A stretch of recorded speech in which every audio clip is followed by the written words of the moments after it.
നോക്കൂ, ഈ CJP പ്രതിഷേധത്തിനെതിരെ പലതരം വിമർശനങ്ങൾ നമ്മൾ കാണുകയാണ്.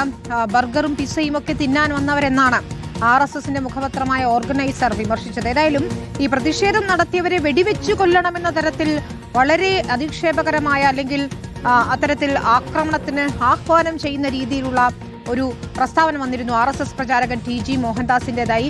ഏതായാലും ഇതിൽ നിയമ നടപടിയുമായി യൂത്ത് കോൺഗ്രസും SFIയും രംഗത്തെത്തിയിരിക്കുകയാണ്. ക്രിമിനൽ കേസ് എടുക്കണമെന്നാവശ്യപ്പെട്ട യൂത്ത് കോൺഗ്രസ് സംസ്ഥാന ജനറൽ സെക്രട്ടറി ദുൽഖിഫിൽ DGPക്ക് പരാതി നൽകിയിട്ടുണ്ട്. SFI തിരുവനന്തപുരം ജില്ലാ സെക്രട്ടറി നന്ദൻ നൽകിയ പരാതിയിലും സമാന ആവശ്യമാണുള്ളത്. മോഹൻദാസ് അക്രമത്തിന് ആഹ്വാനം നൽകിയെന്നതാണ് പരാതിയിൽ പറയുന്നത്.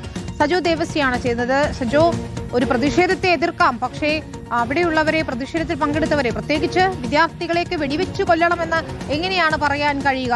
ബീഹാറിൽ AK-47 എടുത്തു നിൽക്കുന്ന ഉദ്യോഗസ്ഥരെയൊക്കെ നമ്മൾ കാണുമ്പോഴാണ് ഇതൊക്കെ ആഹ്വാനമാണ് എന്നതുകൂടി നമ്മൾ തിരിച്ചറിയുന്നത്.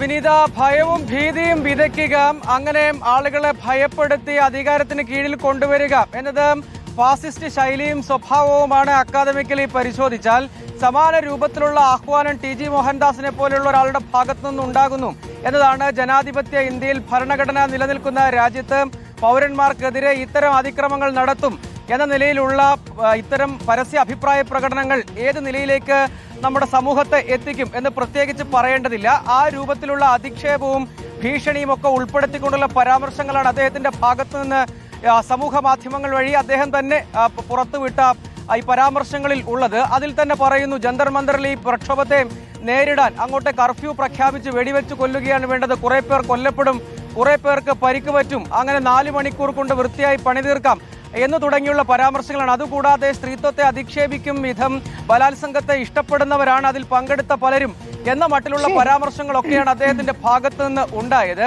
അദ്ദേഹം ഏതെങ്കിലും ഒരു സംഘപരിവാർ സംഘടനയുടെ ഔദ്യോഗിക ചുമതലകളിലോ പദവികളിലോ ഇരിക്കുന്നുണ്ടോ എന്ന് ചോദിച്ചാൽ അങ്ങനെയില്ല. പക്ഷെ അദ്ദേഹം സംഘപരിവാർ അനുഭാവമുള്ള നിലപാടുകൾ പൊതുവായി പങ്കുവയ്ക്കുന്ന ആൾ കൂടിയാണ്.